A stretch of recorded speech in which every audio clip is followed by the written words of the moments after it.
real. It's real. It's getting real. Okay, so welcome. Thank you for staying here with us and continue to this talk after the show. Thank you for the artists also, Lise and Pierre, to be here and opening this with the audience to have a bit of a talk.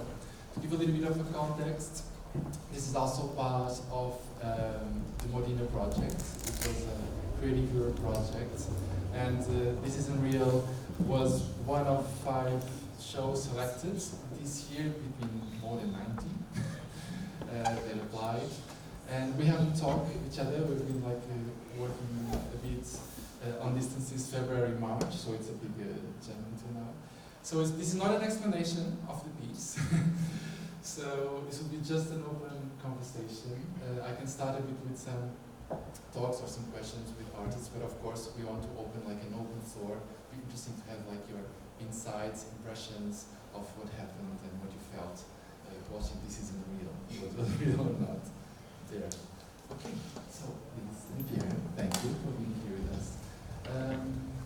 Maybe I started with something really basic to open the conversation, because I think it was something important for both of you with this piece.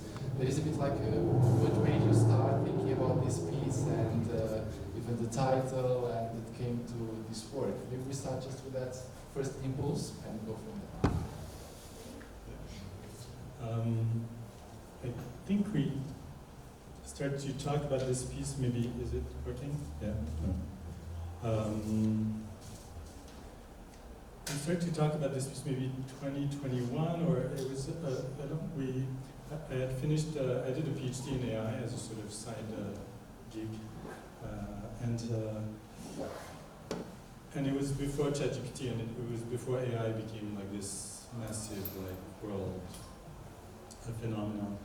And yeah, we're thinking the world that comes is going to be a world in which we can't really tell what's true, not true, what's real, not real.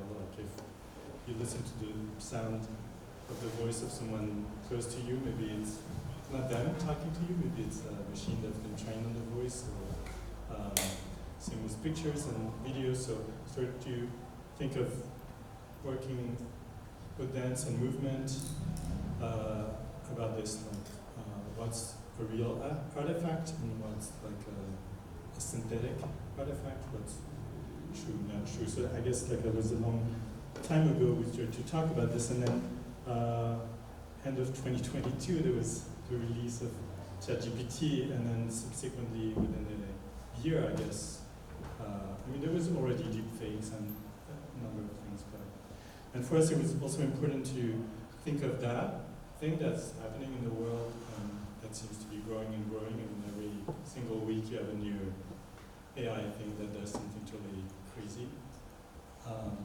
So how do we live as humans in that world? And what does that tell us about being in a body, being human? And so that was, a long time ago, that was kind of what we're thinking, working on a piece that would use artifacts that would be both real, everything is real and not real, but real in the sense that it would be made by humans, and unreal in the sense that it would be made by machines or algorithms. And yeah. Great. And it's interesting, Lise, how you use, I want to go back to this question of memory, and that you use a lot with your autobiography, real or not, is that so relevant? But how that was something that shows me to discuss this question of what is real and not real. That is a big part of the piece also. Your relation to your memories, and we all been there, if it happened or not. But how did that become also the central aspect of something that intrigued you a lot? I think the 2 ways to answer. One is I would say that there is something that our work is always. Is it okay? Yes. Is that there's something always about that we're working with memory in the body. Every piece we have a piece where the choreographic phrase gets generated just before each performance, a new phrase each time. So there's this whole idea about learning and unlearning, and how do we rely on our memories, what's stored in the body. So there's how memories are shared. And so that's a central question in a lot of the work we've been making for the past 10 years. And in terms of the question around the autobiography, I can't remember the moment that came in of us starting to.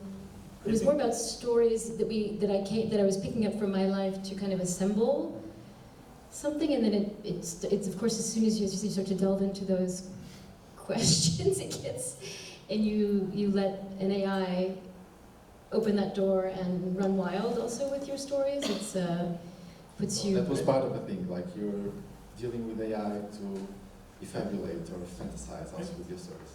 Yeah, I think the rationale was that it was twofold. Like it was something that's emotionally loaded, so memories that are emotionally loaded. That could be material with which you can ask an LLM or a sort of customized algorithm like trained in your data, like to hallucinate some other emotional memories that don't. So can you be emotional also about something that's been created by a machine? And then there was also the relationship with childhood or youth, where also, like children are always like, is it true, not true? Like, is there a monster in my under my bed? Or, so the frontier between like what's real and not real is kind of blurry often. You're let's say 7, and so there was also that connection. But I think it was later in the process, because I think in March we're still not in the place where we wanted to. March was the last time we were anchored. Yeah, there was a moment, and maybe that's going to be another thing that too open, but yeah, we had a realization that we needed to kind of like create a sort of autobiographical pact with the audience. So you engage with guessing whether it's true or not, because otherwise, if you see a performer telling memories, even in an I point of view, like a first-person point of view, you can be an actress or an actor like telling the story of someone else. So you don't really question whether it's true or not true. And I guess I'm also curious about your experience, but we tried to work as much as we could to kind of keep that question alive in your experience of whether or not what is told, what is shown is real or not real, and it felt like the sort of pact of the autobiographical form that gets distorted was a sort of way to anchor this sort of question, because otherwise that's the problem with this question on stage. Like, if you can generate things that are indistinguishable from human-made music or text or dance, then you put it on stage and you cannot tell things apart, so it becomes really anti-spectacular. It's paradoxical, but if you succeed, you kind of fail because you cannot tell the difference, and then you're in a theatrical situation and you, accept that everything is real in that kind of fictional way. Does it make sense? Yes, I was thinking, if you agree that this would be a great moment just to open again to the audience, we can do this back and forth. Maybe it's more lively, and to let them like catch a breath also out of this show. And because you're asking just that, how does this question live in you, in the audience, or some of these problematics, or the question of real or unreal, how did it live in you? There was some sensation or some moment that affected you at some moment of the piece, particularly, or there's someone of you that wants to share?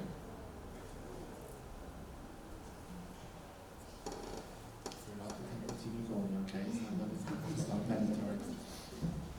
Okay, I'm just leaving here some questions. If you start thinking on them, if it's real, even if it's not real, it doesn't matter for this conversation, because you can have like a memory of something that happened that maybe didn't, but it's still important and relevant for the discussion. So, the audience is still managing all of that. this question of truth and invention, like you were mentioning now, was really a trigger of how far do you go, showing if it's real, if it's not real, and I know this took a lot of time for you. So during the last months and how you're creating it. And I was wondering if it was mine, if it was real. When you're creating the piece, how do you manage like this decision? Did you have like more in question the audience? You wanted to have them like in doubt all the time? Was this more important? How did you navigate this decision? To what extent, to which extent do you make it clear that it's real or not? Yeah, it's kind of moving the needle, like playing with this frontier. Like if it's full on sci-fi, then you're like, okay, like this didn't happen, this is fictional. If it's totally believable, so we try to mix stuff that were out of the ordinary that are real, and maybe things that are invented that are believable. So kind of write this line. I mean, eventually she meets Pina Bausch, and like there's something that clearly can't happen. That was real, something that for it sure was was did real. happen. It did happen. But yeah, we're trying to find a place where it's difficult to decide if you're in the audience. Yeah, at some point when I was watching, it was not so relevant if it was like real or not. Like it was nice to be in an ambiguous moment of understanding, okay, maybe some of this is not, some of this isn't.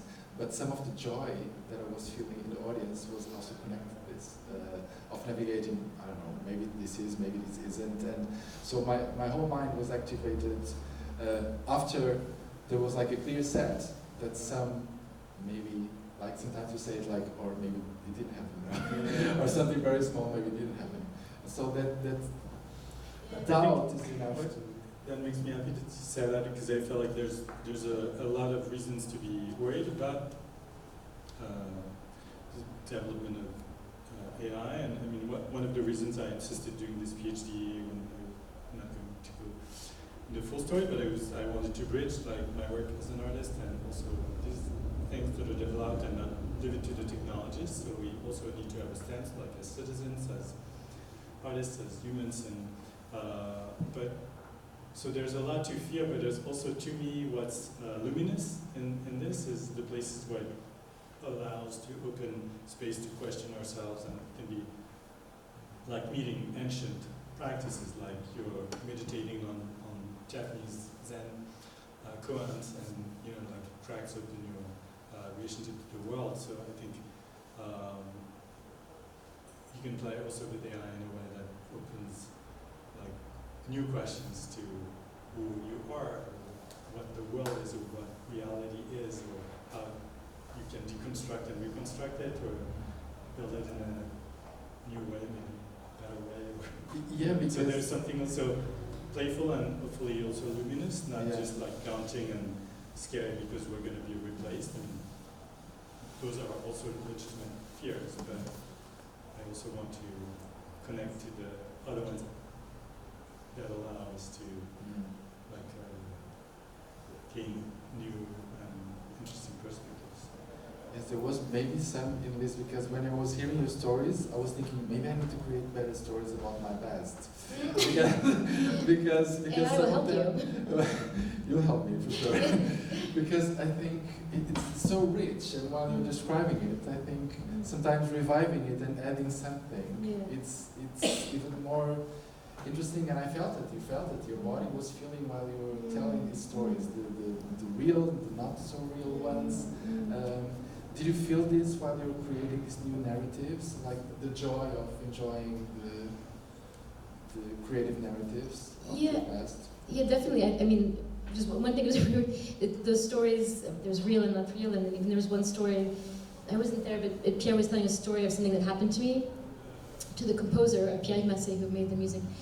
And it was some story, and it was a crazy story, and he was like, "Why is that story not in the show?" It was like, it was an even crazier story, but you start to get a little bit like, okay, what are we trying to accomplish and what are we searching for? But in terms of, to answer your real question is, there's something,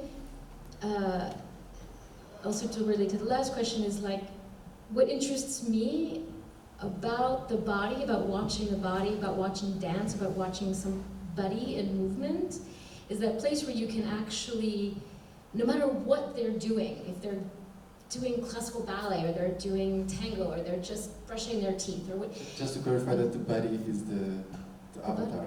Oh, you're talking about the body? The body in movement. You're talking about the avatar? No, I'm talking about body, a body. Yeah, no. Whoa.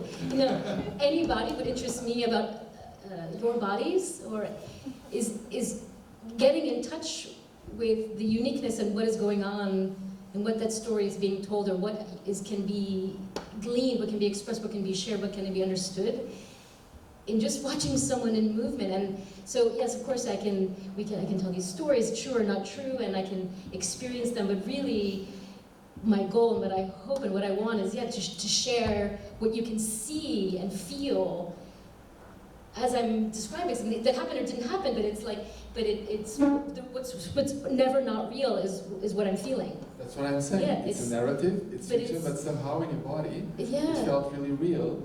So you're experiencing it also somehow. Yeah.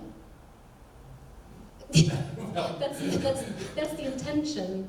And I think then that's coming back to the fundamental magic, irreplaceable, or whatever you want to talk, if you want to put it through the lens of AI and this scariness of AI, but it's like that avatar has none of that. Like there's nothing expressed, there's nothing, I mean, you can read it, but you can't, there's nothing in there. This is where the truth is. I agree, but also that we also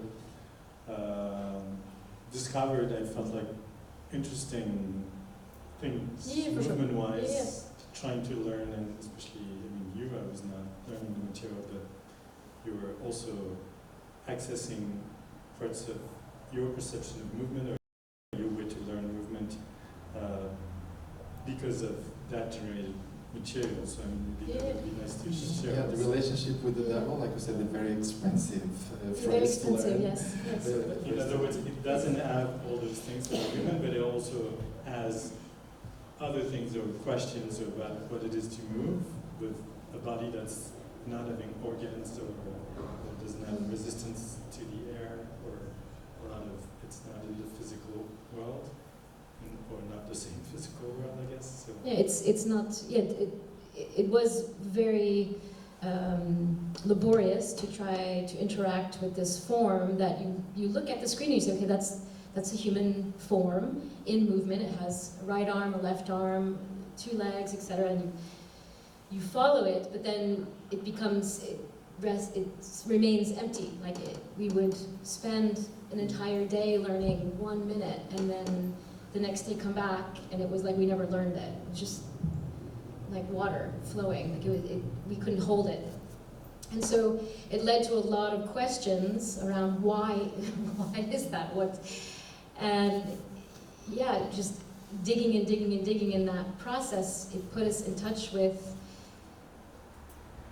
what it is that we're even trying to do when we're making a dance. Like what dance actually is. Like it was, I spent, I mean, I guess maybe I lied about my age or not, I don't know, but you know, I'm in my 40s, so I've been in dance studios for over 40 years, and I was asking questions in this process that I have never asked before.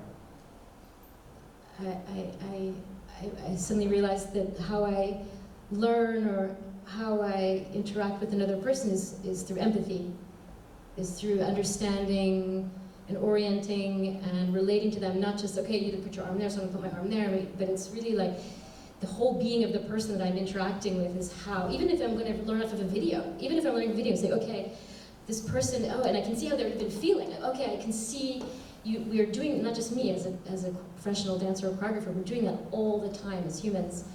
And I mean, that's just one example, but the whole process of trying to learn this generated movement opened up a lot of quite beautiful and quite remarkable questions around what we're already up to as humans, that again, I can say that, fair enough, for 40 years I've spent my life in studios and in theaters, so I've been at it for a long time.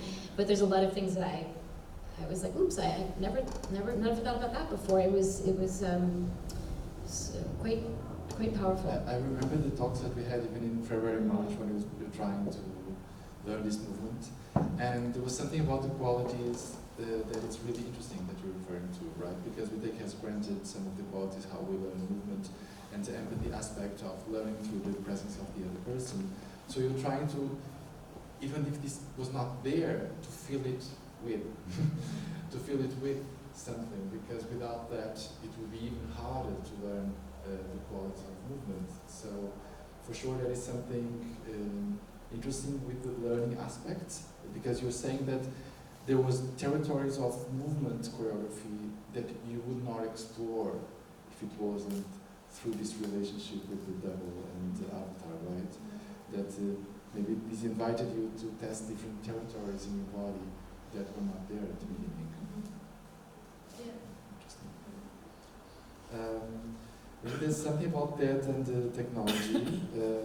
While in this kind of project, because it was a bit of a challenge, right? This MODINA project of challenging the artists with also creative technologists to see and test how AI and technology can be used, creating a dance piece.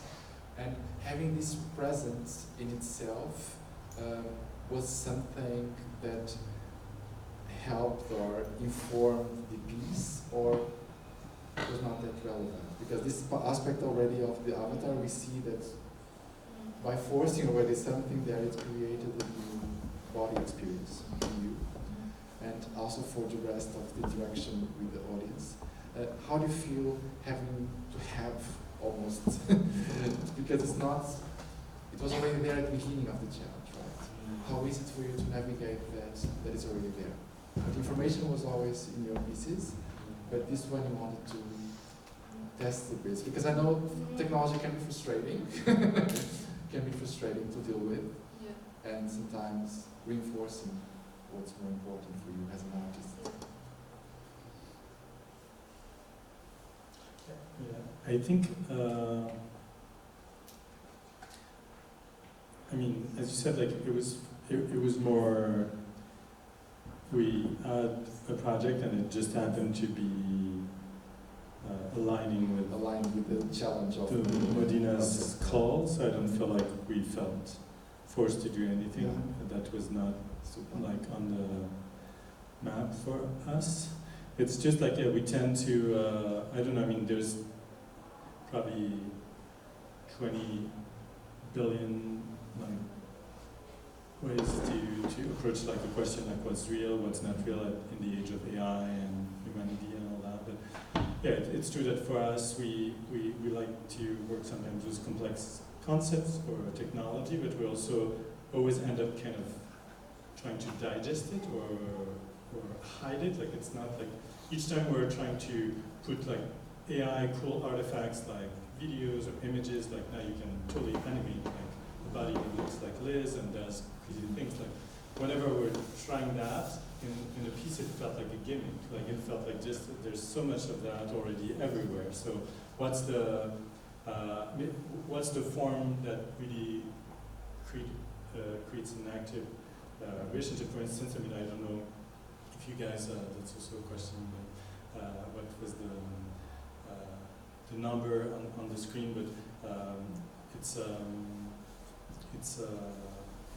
the heart rate of Liz. I don't know if everybody like eventually got that, but eventually it was this place where it's really it's a digital artifact. Like there's just a number that moves and it's printed on the screen and it's live and there's a Bluetooth, like whatever, and there's some technology, but it's also the most like embodied like data that can be. So it's like really an overlap between something that's very human and something that's very machine.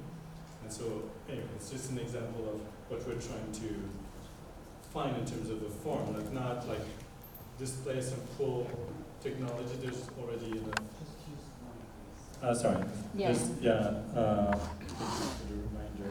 But yeah, there's, so how do we how do we digest this? How do we find forms? It's like the autobiographical pact that we talked about it. Like, yeah, early on in the process, it was like, oh, maybe personal memories, but you try and try until you touch a form that feels like resonates with the. Because I feel art is a bit like trying to give a form to something that. Because I felt it was reinforced during the whole piece. Like, it's amazing the digestion, and I don't feel the gimmick. And because of the creation also of the narratives, your questions, also to bring the body, to bring the presence, even the relation with the heart rate, the embodiment, to get it to the front of it. Also, sometimes using the technology. In this case, I was wondering if it was making these questions even more present. Yeah. I have to bring more my body. I have to bring more. The disillusion. Sometimes it brings the need for presence anymore. I know it definitely is something you're like we have to continue to. Because I know you got the I have to put my body in its place. Because I mean, to speak in a larger way, but I think as a dancer, I feel, and working in this work, I feel like already before AI and everything, the body was, from my taste, not present enough in our daily lives, of like how we think about it, how we use it, how we interact with it. And for me, it's already pretty limited. And then this comes along, and these technologies are the body, in so much of it, the body disappears. It's kind of, it's so. Yes, there's something of like, okay, like, and I think also with MODINA, to give a little MODINA plug, but I have to say that something that was really quite wonderful about the program, and I'm not just saying this, but is to feel like there is an open space to ask these questions. And I think sometimes in dance we can kind of try to get underneath the sort of shelter of like, oh no, but we're working with the body so that we don't have to really look at that. We just can be over here. And yes, that would be great, but as I said, like, for me, the body already wasn't there enough, and now I'm like, whoa, we have a lot of territory to conquer and to take up space and to ask these questions, and we have a lot of information, we have a lot of answers, we have a lot of tools, and I think that the project in MODINA and really having technologists and people that are turning to artists or turning to photographers, turning to dance and being like, what do you guys have to say about it? What do you have to think about it? And that is huge. Like it's not a small thing. It's really important. And I felt, yeah, when we were selected and we started to meet, it was like, oh, there's a whole world that we could not even just lend our tools to, but also that there's a need and there's a hunger and there's a curiosity on both sides to be asking these questions. Yeah, because your questions are so present. The body is so incredible presence during the whole piece. It's so fleshy and present. And that's why I was asking that, because I know even for maybe some of you here, we had a lot of discussions with this is across Europe, the project, and we know that there's some impacts of AI or deepfake that is affecting a lot of people in a lot of ways. So it's about the thematic that is in play. And sometimes this makes even more the urge of speaking out, of putting body in the questions, of bringing and doing art also to make body even more present than the digital. So that's the question. I want to open to the audience. Do you have some question or body that you want to put into this question? Yes, please. Should I use it or? Yes. Yeah, please, for the recording. So first of all, congratulations for this show, because definitely it is amazing what you have done. So you are absolutely great. Congratulations first of all for the idea to bring together exactly the art together with the IA. So exactly as you already touched upon the subject that exactly the body, we imagine that the eye cannot, the emotions cannot imitate, cannot take this as a memory to use it. Yeah, so this is something that that will be very specific human beings, so will not be transferred in this area. But it's beautiful that you are thinking, how can this come together into the art? Yeah, so it's already great. But what I have loved the most from the show, it was how simply you have put this idea. So the simple person who looks to it can easily digest and interpret and understand emotionally as well a lot, because of course when you are telling your story, I don't know, but at least myself, I was thinking to my story. So it's, and I think this is something that exactly this is the idea. So the colors was as well playing an important role, at least for my perception, because they are changing together with the emotions and the intensity of the movements and the story. And absolutely unbelievable how you can talk meanwhile having such strong movements, because to have this control of the breathing, it's not easy. I mean, meanwhile I'm walking and talking to the phone with somebody, saying, oh, slow down with walking, yeah. I think it's, yeah, so once again, congratulations, because I think this is absolutely amazing what you have done. And I'm amazed that you are not both of them on the stage. Why you have chosen, this would be my question, to be only one on the stage? Interesting question. For the sequel. I Next solo will be for Pierre. I suggested a couple times that I could have some sort of presence, but Liz didn't seem to buy it. Real or unreal? I don't know. Let's vote. No, it's yeah. No, there was moments where I was thinking of different ways, but it felt like there was something that became more and more Liz-centric in the material, and so it was. There were moments where we were like, oh, maybe there's going to be.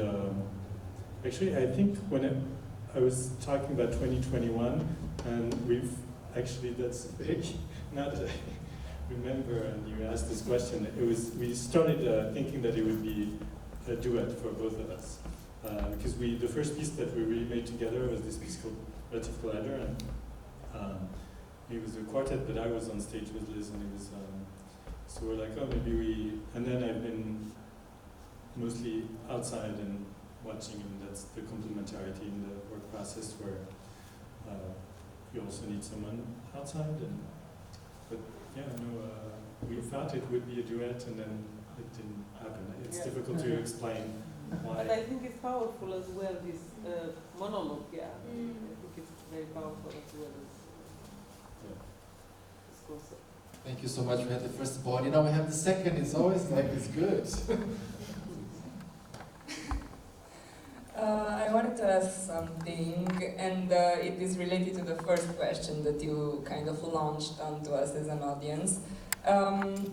So, for example, whenever you as a performer were telling your story to us, there was not one moment where I would not have been open to believing you, because I think as we all live in uncertain times, the moments of uncertainty with regard to your own story kind of only made me relate more and be more empathetic and open towards your experience.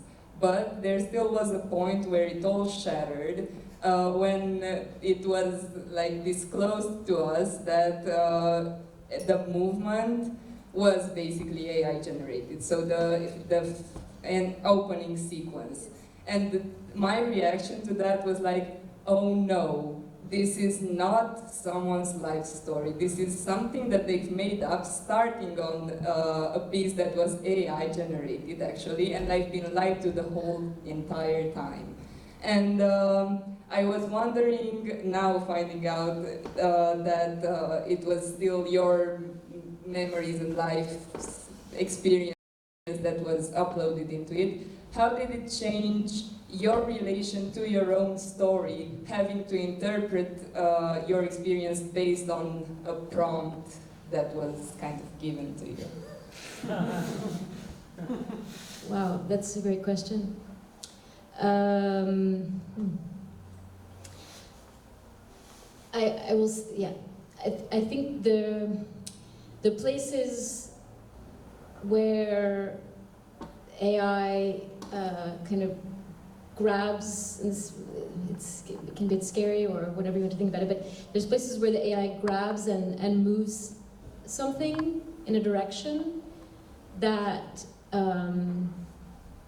feels, I mean, that's all I'm experiencing. It feels like it knew me, and it was going in a direction that for example, it would say something about a story that I didn't realize was maybe something that was happening. Like it would kind of produce a kind of truth inside of a fake, if that makes sense. Like I would suddenly be realizing that it would make a kind of comment about a story that I had, for example, and I would be like, oh, he or the AI is totally right. And I didn't realize that about that story that happened to me when I was 7. You know, like, there's all kinds of things where it kind of like hits you across the face where you're like, oh, okay, so that's what was happening. You know, so, I mean, even inside the true kind of stories, it would take this turn, and it would put me actually in a more emotionally vulnerable place, not just because I'm saying something that maybe is less real or something that's fake, just more that I was much more confronted with myself. Because if I just wrote my story and it's coming from me, right? So I can just, what we all do, we all just kind of tell our stories, like, oh yeah, when I was that and this, and then that happened to me, and you just. But if you have something else that's confronting you in evaluating those and assessing those and moving those around and inventing with them, suddenly you have to come to terms a bit more with what your own reality is, and that's a great question. So that's what happening, yeah. That's extremely interesting to me, because I thought it would still remain at the level of kind of an objective interpretation, but the closing scene with you having to negotiate basically your own representation of your experience with an AI predicted choreography was really, really moving. Thank you, I really loved the show. Thank you.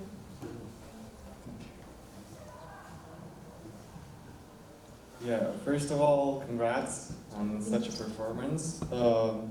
I'd like to say that in the start, the BPM, the heart rate monitor, was a weird choice, but after finishing the show and thinking about it, retrospectively speaking, it's kind of like a truth detector, a kind of a lie detector, I'd like to say also, because talking about untruths and misinformation and just in this era of digitalization, how do you interpret information being so readily available?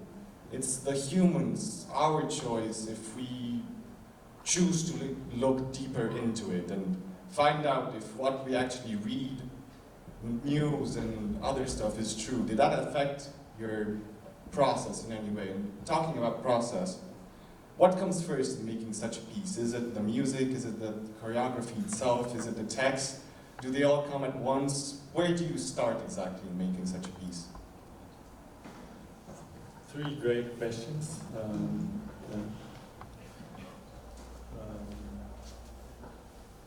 Yeah, it was floating for a long time, because it was like we're developing text material and movement material and music material, like all that partly real and partly generated, and it was difficult to understand how to organize all that material. So that's a great question that we ask ourselves a lot in the process. Still asking ourselves. No, I mean, eventually there was a moment of this realization that we needed to anchor something in this, even if it's distorted, like this pact of the autobiographical like performance.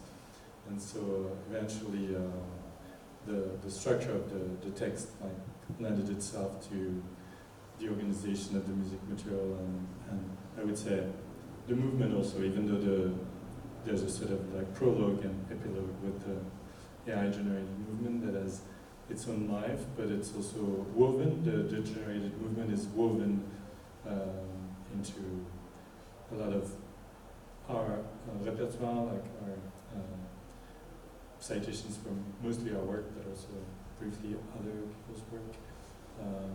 And so, yeah, and I mean, in terms of the question about information and what we can build, I mean, it's really like the 2021, it was really the question, like how can we inhabit this world? And can this be, yeah, is it just like depressing and scary, or is it also, as you were asking, and you were also experiencing like a way to discover new things? So because it's already a construct, like our perception of reality is already something that's synthetic. Like, I mean, your retina perceives like colors. Someone was talking about, Figan was talking about colors, but it's also like, you know, like if you have the eye of a hummingbird, or if you have the eye of a human, then the reality is totally different. So which one is really real? You know, like, so it's not a new question, but I feel like AI brings that maybe in your face in a way that you can't avoid. You cannot like just go around your business, but to me it really relates to ancient like questions about reality, and I find this the most interesting in terms of art making, like how that it stimulates the very question. And the truth detector, I mean, it's true. I mean, this we can talk about it, but I'm always we had a sort of showing in Paris before we came here, and this is like the pre-premiere, like the official premiere is in 2 weeks for the show, but I can say that like when there's an audience, this is BPM is like 30 to 40 BPMs higher. Like she does the same thing, except that like our heart is like beating 40 times more per minute, and so it's like really the difference between you're at 90 or you're at 130. It's a very different state, and just by the very presence of you here and being watched, and what you said, because earlier you said, oh, like what happens like when you watch someone move, or and what you can perceive and experience from them and from your own humanity. And it's like also, it's very real in the sense that it's the physiology and the biochemistry is totally transformed by this. This is like a bit of an optical instrument, you know, like a theater is it's even the etymology of the word, like it's the place you watch, but it's really an optical instrument where something different is revealed and seen and experienced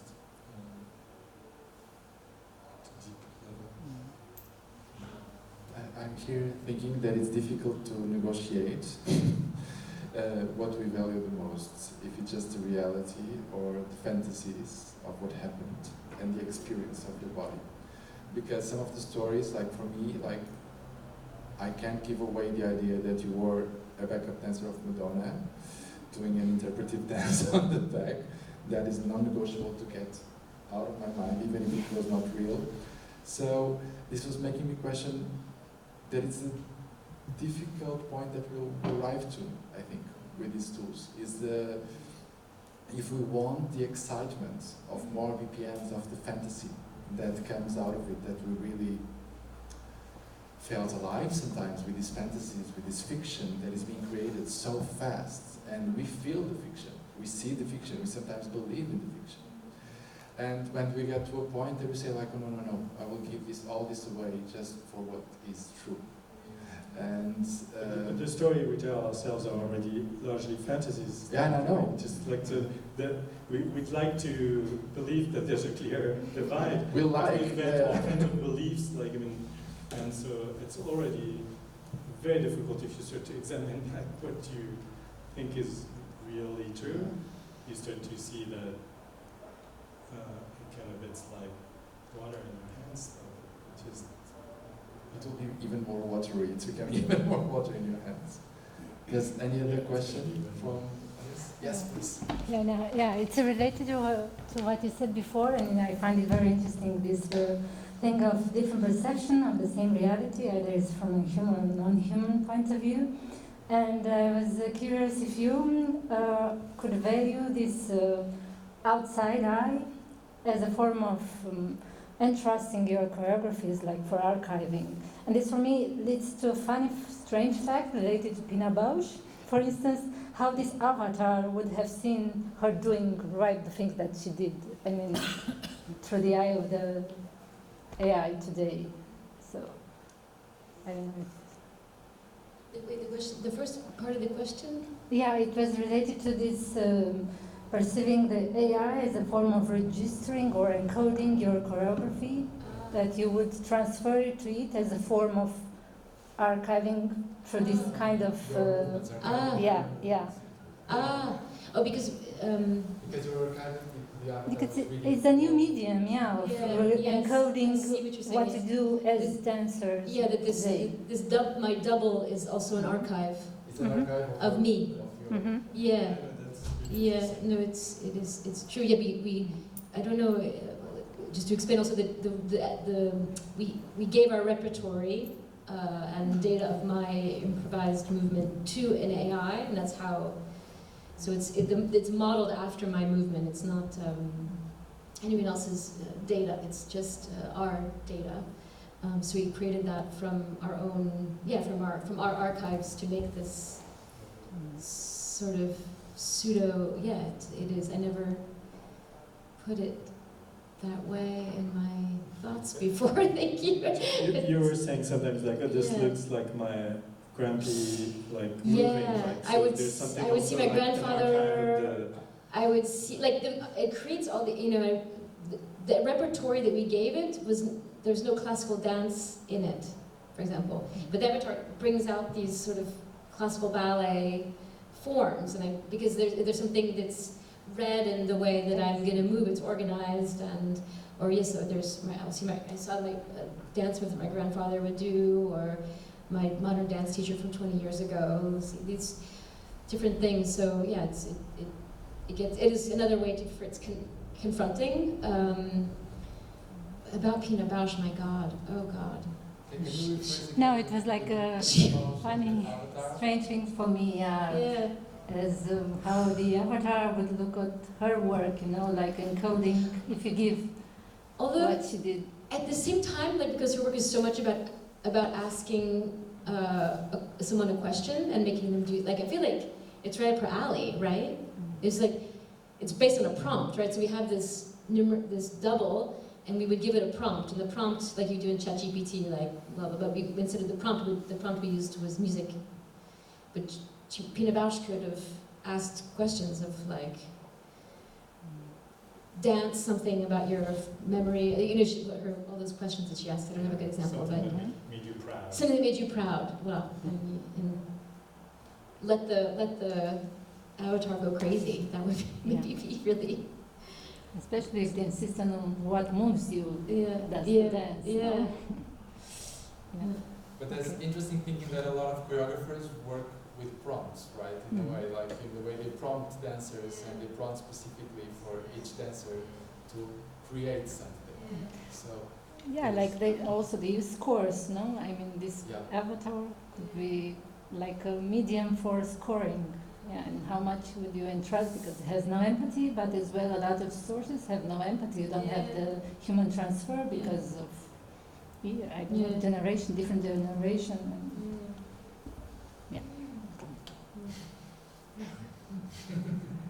Thank you.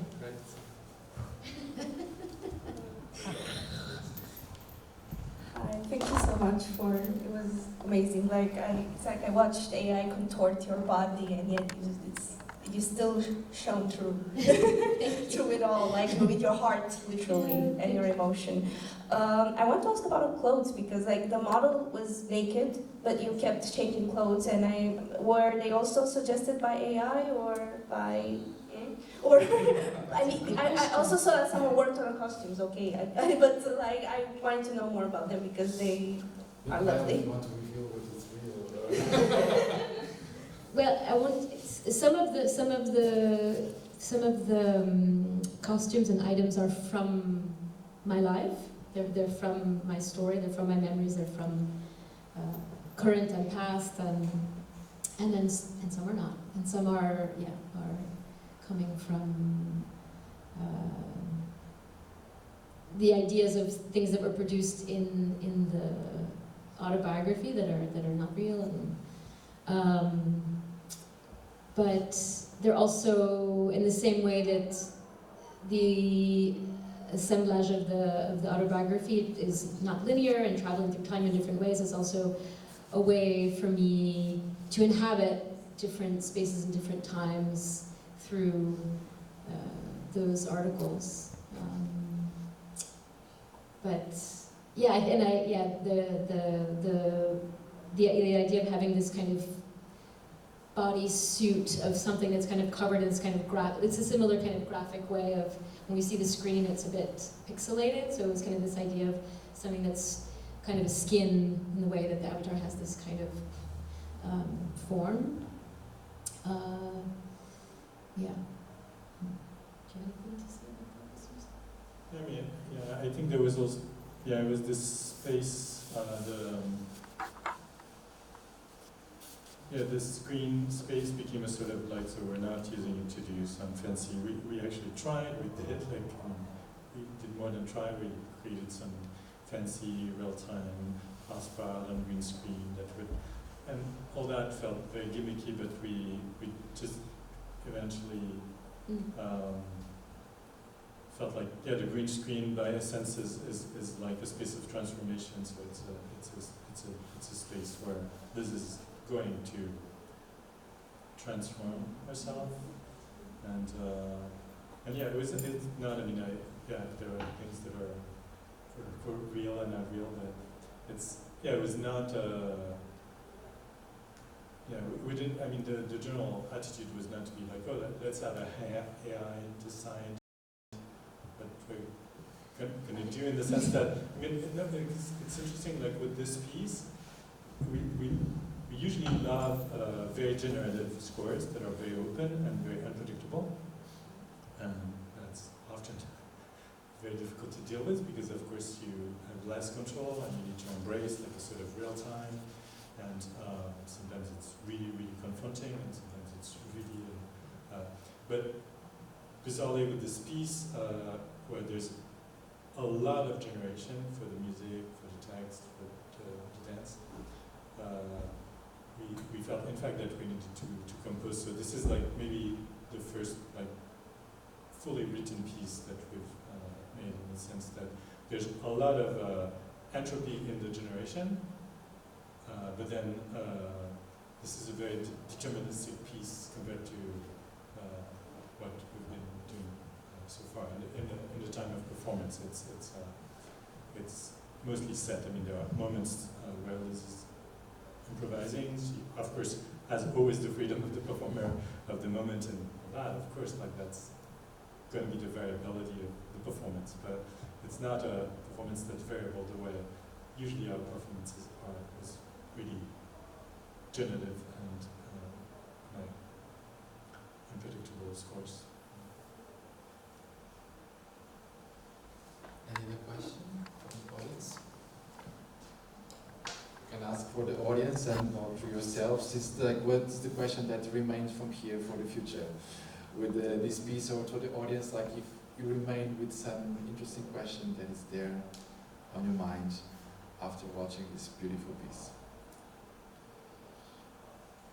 Pierre, I have a question, but that's you're really being affected already by my question, so you can. So I'm having a really technical, boring question, but really that's also how we make stuff. Like we tried here the sort of feed of translation in Romanian, but it's sometimes like depending on the contrast, it's difficult to read. Like it feels like we're just like pondering whether it's a distraction. I mean, you guys in Bucharest speak great English, so we could have done without it, but there's going to be places where we perform the piece where people are probably less at ease, so I'm just curious about the perception. Is it like annoying, or if you don't need it, you forget about it? It's kind of another data feed. I'm curious about, like, if it's like, stop this at once, or, you know, like, I'm curious, but please be without filters, like if you hated it, like please tell me, because it's difficult. That's the kind of stuff that are difficult to perceive when you're making it and watching it. I didn't find it annoying. You? No, I didn't find it annoying. No, it was helpful at some point.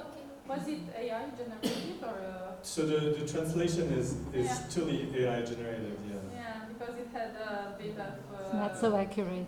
Yeah, it wasn't that accurate. It had errors in it. Yeah. Yeah, you just have the feeling. Yeah. Okay. It was trying And also to. like yeah. But it wasn't annoying. Yeah. Because we wanted to avoid a sort of traditional like super titles like that you have at the opera or in theater pieces, because it felt like then it creates like the screen is a place of data, and then if you add just like super titles, it becomes like just a commodity. So wanted to avoid that, but I'm curious if we somehow succeeded or not.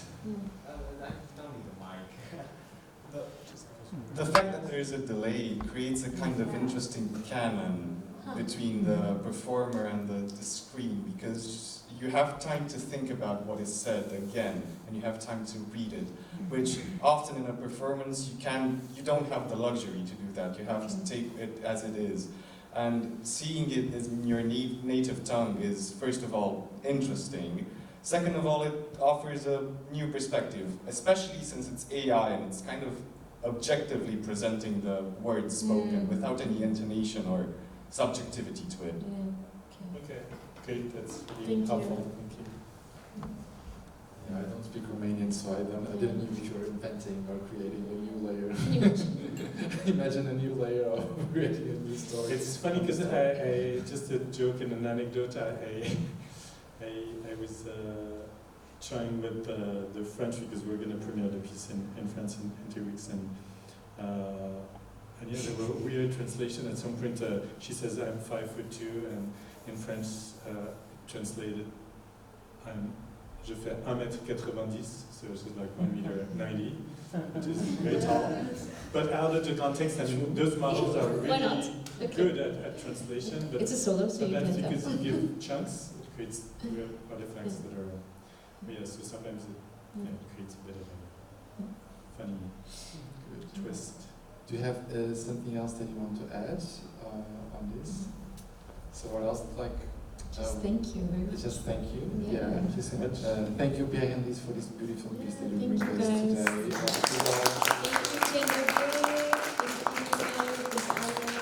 Thank you, MODINA. Thank you, Thank you for the team here. for holding such this beautiful festival. Thank you. Yeah, thank you, everyone. Thank you for the team.